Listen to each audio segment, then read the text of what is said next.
નમસ્કાર વિદ્યાર્થી મિત્રો, હું પંકજ દહીસરિયા. તમે જાણો છો એમ ધોરણ 12 અર્થશાસ્ત્રના બીજા ચેપ્ટરમાં આની અગાઉ આપણે કેટલાક મહત્વના મુદ્દાઓની ચર્ચા કરી ચૂક્યા છીએ કે આર્થિક વિકાસના નિર્દેશકો કયા કયા છે. મુખ્ય 4 નિર્દેશકો છે: રાષ્ટ્રીય આવક અને માથાદીઠ આવકનો ખ્યાલ. એ ઉપરાંત આપણે છેલ્લા વિડીયોમાં આપણે જોઈ ગયા કે જીવનની ભૌતિક ગુણવત્તા એ શું છે, એનો આંક શું છે, એનું મહત્વ શું છે, મર્યાદાઓ, એ તમામ બાબતોની ચર્ચા આની અગાઉના વિડીયોમાં કરેલી છે, જેની હું લિંક નીચે ડિસ્ક્રિપ્શનમાં મૂકી દઈશ, તો આપ એ પણ જોજો. આજના વિડીયોમાં આપણે ખાસ આર્થિક વિકાસના નિર્દેશક તરીકે માનવ વિકાસ આંક એ શું છે, એની તમામ બાબતોનું ડિટેલમાં આપણે સ્ટડી કરવાનો છે. એટલે કે એના મુખ્ય ઘટકો કયા છે, એની મુખ્ય બાબતો અને વિશ્વના જે અહેવાલો છે એના તારણો શું છે, પછી માનવ વિકાસ આંકનું મહત્વ શું છે, અને છેલ્લે આપણે આ માનવ વિકાસ આંકની મર્યાદાઓ કઈ કઈ છે એની પણ આપણે વિસ્તારપૂર્વક સમજૂતી મેળવવાના છીએ. પણ એ પહેલાં જો તમે હજુ સુધી મારી આ ચેનલને લાઈક, શેર કે સબસ્ક્રાઈબ ન કરી હોય તો જરૂરથી કરજો. અને મને વિશ્વાસ છે કે તમે અંત સુધી આ વિડીયો જોશો તો તમારો આ ટોપિક ક્રિસ્ટલ ક્લિયર થઈ જશે. સાથે નોટબુક અને પેન લઈને બેસશો અને મહત્વના મુદ્દાઓ તમને જે લાગે એ નોંધતા આવજો, કારણ કે આ વિડીયોમાં મેં સ્લાઇડનો ઉપયોગ પણ કરેલો છે, એટલે કે તમને મુદ્દાઓ નોંધવામાં બહુ સરળતા રહે એવો મારો પ્રયાસ છે. તો આર્થિક વિકાસના નિર્દેશક તરીકે માનવ વિકાસ આંક, તો આ આર્થિક વિકાસના નિર્દેશકનો એક અદ્યતન નિર્દેશક છે એમ આપણે કહી શકીએ. એટલે આ પ્રશ્ન આ રીતે પણ આવી શકે કે આર્થિક વિકાસનો અદ્યતન નિર્દેશક કયો છે અને તેના વિશે નોંધ લખો. એવી રીતે પણ જો પ્રશ્ન ફેરવીને પૂછે કે સીધે સીધું ન પૂછે માનવ વિકાસ આંક વિશે નોંધ લખો, પણ પ્રશ્ન એમ પણ આવી શકે કે આર્થિક વિકાસના અદ્યતન નિર્દેશક વિશે નોંધ લખો, તો તમારે તરત સમજી જવાનું કે અદ્યતન નિર્દેશક એટલે માનવ વિકાસ આંક, એટલે કે લેટેસ્ટ જે ખ્યાલ છે આર્થિક વિકાસને માપવાનો એ આ HDI છે. અને આપણે સૌ જાણીએ છીએ એમ કે 1990માં સંયુક્ત રાષ્ટ્ર વિકાસ કાર્યક્રમ UNDP દ્વારા HDR તૈયાર કરવામાં આવ્યો હતો, હ્યુમન ડેવલપમેન્ટ રિપોર્ટ તૈયાર કરવામાં આવ્યો હતો. અને આ રિપોર્ટની કેટલીક મહત્વની બાબતો એવી છે કે તેના પ્રોજેક્ટ ડાયરેક્ટર તરીકે મહેબૂબ ઉલ હક નામના અર્થશાસ્ત્રી હતા. અને ભારત માટે ગર્વની વાત કહી શકાય કે આ જે ટીમ હતી HDI તૈયાર કરવાવાળી ટીમ, એમાં પેનલ ઓફ કન્સલ્ટન્ટમાં જે અર્થશાસ્ત્રીઓ હતા એમાં એક ભારતીય અર્થશાસ્ત્રી પણ હતા. તેમનું નામ છે ડૉક્ટર અમર્ત્ય સેન, કે જેને 1998માં અર્થશાસ્ત્રનું નોબેલ પારિતોષિક પણ મળ્યું છે. અને એ ઉપરાંત 1999માં તેમને ભારત રત્નથી પણ ભારત સરકારે તેમને નવાજ્યા છે. તો ભારત માટે આ ગૌરવની વાત કહી શકાય કે HDIનું જે આંક તૈયાર થયો એમાં ભારતીય અર્થશાસ્ત્રીનું પણ યોગદાન છે. આપણે આ મુદ્દાને સમજવું હોય તો એના મુખ્ય 3 ઘટકો છે. એને યાદ રાખવા માટેનું સૂત્ર છે મા આગનાજી, એટલે કે પહેલો અક્ષર લઈને આનું સૂત્ર બનાવ્યું છે. મા એટલે માનવ વિકાસ આંક, આ એટલે અપેક્ષિત આયુષ્યનો આ લીધેલો છે, જ્ઞાન લીધેલો છે, અને સારું જીવન ધોરણ. તો આ રીતે આ સૂત્ર તૈયાર કરવામાં આવ્યું છે. અને આ ત્રણેય શું દર્શાવે છે એ પણ સમજવાનું, અને ઘણી વખત વિકલ્પવાળા કે એક વાક્યમાં પ્રશ્ન પૂછાય તો એ પણ યાદ રાખવાનું કે અપેક્ષિત આયુષ્ય શું દર્શાવે છે. તો કે આરોગ્યની સિદ્ધિ, દેશમાં આરોગ્યની સ્થિતિ શું છે તે દર્શાવે છે. એવી રીતે જ્ઞાન કે શિક્ષણ શું દર્શાવે છે, તો સમાજની, દેશની સામાજિક સિદ્ધિ દર્શાવે છે. અને એવી જ રીતે સારું જીવન ધોરણ એ શું દર્શાવે છે, તો દેશની આર્થિક સિદ્ધિ દર્શાવે છે. તો આવો આ ટોપિકને આપણે સ્લાઇડના માધ્યમથી વિસ્તારપૂર્વક આપણે સમજીએ. અંત સુધી આ વિડીયો જોજો એવી મારી વિનંતી છે. તો આ ટોપિક તમારો બરાબર તમને સમજાઈ જશે. આર્થિક વિકાસના નિર્દેશક તરીકે માનવ વિકાસ આંક, એને આપણે વિસ્તારથી આજે સમજીએ. માનવ વિકાસમાં આર્થિક માપદંડોની સાથે બિન આર્થિક માપદંડ ઉપર પણ વધુ ભાર મૂકવામાં આવ્યો છે.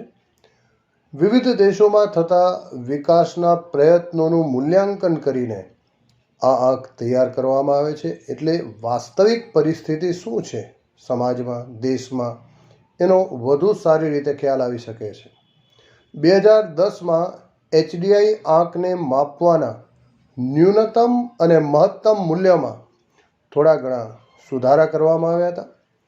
સૌથી પહેલાં તો આપણે એ યાદ રાખવું પડશે કે માનવ વિકાસ આંક એના મુખ્ય ઘટકો કયા છે. ઘટકો માટે કેટલીક વખત મુખ્ય બાબતો પણ લખવામાં આવે છે. ઘટક અને બાબત બંને સમાનાર્થી છે અહીં. અને માનવ વિકાસ આંકના મુખ્ય ઘટકો 3 છે: અપેક્ષિત આયુષ્ય, જ્ઞાન અને સારું જીવન ધોરણ.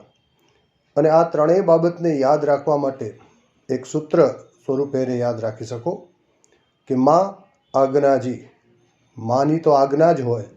એ રીતે આ માનવ વિકાસ આંકના ઘટકોને યાદ રાખવાનું આ એક સૂત્ર છે, માં આજ્ઞાજી. એટલે કે એક અક્ષર લઈને આ સૂત્ર બનેલું છે. અપેક્ષિત આયુષ્ય, જ્ઞાન એટલે કે શિક્ષણ અને સારું જીવન ધોરણ. હવે આને વિસ્તારથી એક ઘટકને આપણે સમજીએ. અપેક્ષિત આયુષ્ય એટલે શું? તો આપણે જોઈ પણ ગયા છીએ એનો અર્થ અગાઉ ઘટકમાં કે અપેક્ષિત આયુષ્ય એટલે બાળકના જન્મ સમયે તે કેટલા વર્ષનું આયુષ્ય ભોગવશે તેવી અપેક્ષાને આપણે અપેક્ષિત આયુષ્ય કહીએ છીએ. પણ અહીંયા માનવ વિકાસ આંકમાં ઘટકમાં આ જ બાબતને આવરી લેવામાં આવી છે કે જન્મ સમયે વસ્તીનું અપેક્ષિત આયુષ્ય કેટલું છે તેના આધારે આ આંક માપવામાં આવે છે. જો વસ્તીનું અપેક્ષિત આયુષ્ય 50 વર્ષથી ઓછું હોય તો વસ્તીની તંદુરસ્તી ઓછી છે, એટલે કે તંદુરસ્તી સારી નથી એમ કહી શકીએ આપણે. અને જો અપેક્ષિત આયુષ્યનો આંક ઊંચો હોય તો દેશમાં માનવ વિકાસની સ્થિતિ સારી છે એવું માનવામાં આવે છે. ત્યારબાદ બીજી એક મહત્ત્વની બાબત માનવ વિકાસ આંકના ઘટક તરીકે લેવામાં આવે છે એ છે જ્ઞાન એટલે કે શિક્ષણ. અહીંયા જ્ઞાનનું પ્રમાણ જાણવા માટે 15 વર્ષ કે તેથી વધુ વયના લોકોમાં અક્ષર જ્ઞાનની ટકાવારીને ધ્યાને લેવામાં આવે છે. આમાં 2 બાબતોનો સમાવેશ થાય છે. એક, સ્કૂલિંગના સરેરાશ વર્ષ, એટલે કે સરેરાશ કોઈ પણ દેશમાં બાળક કેટલા વર્ષ શાળામાં અભ્યાસ કરે છે. બીજી બાબત, દેશમાં શાળામાં અભ્યાસ કરવાના અપેક્ષિત વર્ષોમાંથી બાળક શાળામાં ખરેખર સરેરાશ કેટલા વર્ષ વિતાવે છે તેના આધારે આ આંક કાઢવામાં આવે છે. અને એના પ્રમાણને આપણે શિક્ષણના પ્રમાણ તરીકે, કારણ કે અહીંયા માત્ર અક્ષર જ્ઞાન નહીં, અક્ષર જ્ઞાન એટલે આપણે જાણીએ છીએ કોઈ પણ એક ભાષા લખતા કે વાંચતા આવડે તો આપણે એને અક્ષર જ્ઞાન કહીએ, સાક્ષરતા કહીએ. પણ અહીંયા એનાથી થોડી વિશેષ વાત છે શિક્ષણની કે વધુ સમય શાળામાં વિતાવે એ પ્રમાણને ધ્યાને લેવામાં આવે છે. ત્રીજું મહત્ત્વનું ઘટક છે સારું જીવન ધોરણ. સારું જીવન ધોરણ એટલે દેશના નાગરિકોને મળતી સગવડતા, જેમાં પીવાનું ચોખ્ખું પાણી, આરોગ્ય અને સેનિટેશનની સેવા, માથાદીઠ દૈનિક કેલેરી, બાળ મૃત્યુના દર પ્રમાણ ઉપરાંત 5 વર્ષથી નીચેના બાળકોનો મૃત્યુ દર એ પણ ધ્યાને લેવામાં આવે છે. આ ઉપરાંત પ્રોટીન અને ચરબીની પ્રાપ્યતા વગેરે જેવી બાબતો ધ્યાને લઈને આ બાબતમાં એને સમાવવામાં આવે છે. સામાન્ય રીતે સારું જીવન ધોરણનો આધાર આવક ઉપર હોય છે. તેથી આવકનો સૂચકાંક માથાદીઠ કાચી રાષ્ટ્રીય આવક, જેને ગ્રોસ નેશનલ ઇન્કમ તરીકે આપણે ઓળખીએ છીએ. અને બીજી બાબત તેમાં લેવામાં આવે છે સમ ખરીદ શક્તિ, પર્ચેસિંગ પાવર પેરિટીના નિયમ મુજબ આ જીવન ધોરણને માપવામાં આવે છે કે એની આવક કેટલી છે. જો આવક સારી હોય તો સારા પ્રમાણમાં એ જીવન જરૂરી આવશ્યક ચીજ વસ્તુની ખરીદી કરી શકતો હશે તો તેનું જીવન ધોરણ પ્રમાણમાં સારું હશે, એની ભૌતિક જીવનની ગુણવત્તા પ્રમાણમાં ઊંચી હશે. તો આ માનવ વિકાસ આંકના ઘટકો અને જે આ આંક આપવામાં આવ્યો એની મહત્ત્વની અને મુખ્ય બાબતો કઈ છે એ પણ આપણે જાણી લઈએ. તો સૌથી પહેલાં એક યાદ રાખવાનું છે કે માનવ વિકાસાંકનું મૂલ્ય 0 થી 1ની વચ્ચે હોય છે અને તેનું મહત્તમ મૂલ્ય 1 છે અને ન્યૂનતમ 0 હોય છે. એટલે કે 0 થી 1ની વચ્ચે હોય છે. ઘણી વખત આ પ્રશ્ન પરીક્ષામાં પૂછાતો પણ હોય છે વિકલ્પવાળામાં, અથવા તો એક વાક્યમાં ઉત્તર આપો કે માનવ વિકાસાંકનું મહત્તમ મૂલ્ય કેટલું હોય છે, અથવા માનવ વિકાસાંકનું ન્યૂનતમ મૂલ્ય કેટલું હોય છે, અથવા તો માનવ વિકાસાંકનું મૂલ્ય કેટલું હોય છે તે જણાવો. તો જે પ્રમાણે પ્રશ્ન પૂછાય તો એનો સમજીને તમે ઉત્તર લખજો.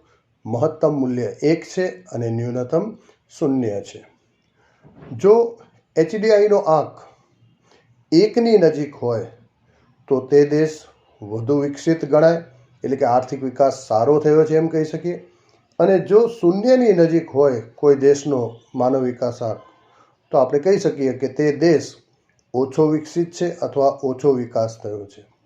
વર્ષ 2014માં વિશ્વના 188 દેશોમાંથી નોર્વે નામનો દેશ 0.944 આંક સાથે પ્રથમ ક્રમે રહ્યો હતો અને ભારત 0.609 આંક સાથે 130માં ક્રમે રહ્યો હતો. આ પ્રશ્ન પણ ઘણી વખત પૂછાય છે કે માનવ વિકાસાંકમાં 2014માં કયો દેશ પ્રથમ ક્રમે હતો અને ભારતનો ક્રમ કેટલામો હતો, એ પણ પ્રશ્ન તમે બરાબર યાદ રાખજો.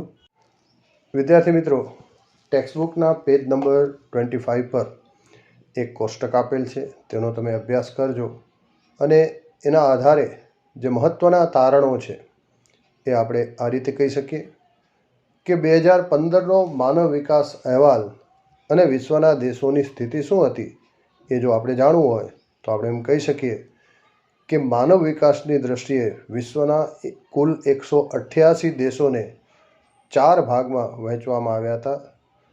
એમાં પ્રથમ ભાગમાં સૌથી વધુ માનવ વિકાસ ધરાવતા દેશોને સમાવવામાં આવ્યા કે જેમનો માનવ વિકાસમાં ક્રમ 1 થી 49માં હતું અને સરેરાશ માનવ વિકાસનું મૂલ્ય 0.890 જેટલું, એટલે કે 1ની નજીક કહી શકાય એવા દેશો હતા. એ સૌથી વધુ માનવ વિકાસ ધરાવતા દેશ કહી શકાય. બીજા ભાગમાં વધુ માનવ વિકાસ ધરાવતા દેશો, જેમાં ક્રમ નંબર 50 થી 105 સુધીના દેશોને સમાવવામાં આવ્યા કે જ્યાં HDIનું સરેરાશ મૂલ્ય 0.735 જેટલું હોય. ત્રીજા ભાગમાં મધ્યમ માનવ વિકાસ ધરાવતા દેશોને લેવામાં આવ્યા કે જેમનો માનવ વિકાસમાં ક્રમ 106 થી 143માં ક્રમે હોય એ દેશોને સમાવવામાં આવ્યા કે જ્યાં HDIનું સરેરાશ મૂલ્ય 0.614 જેટલું હોય.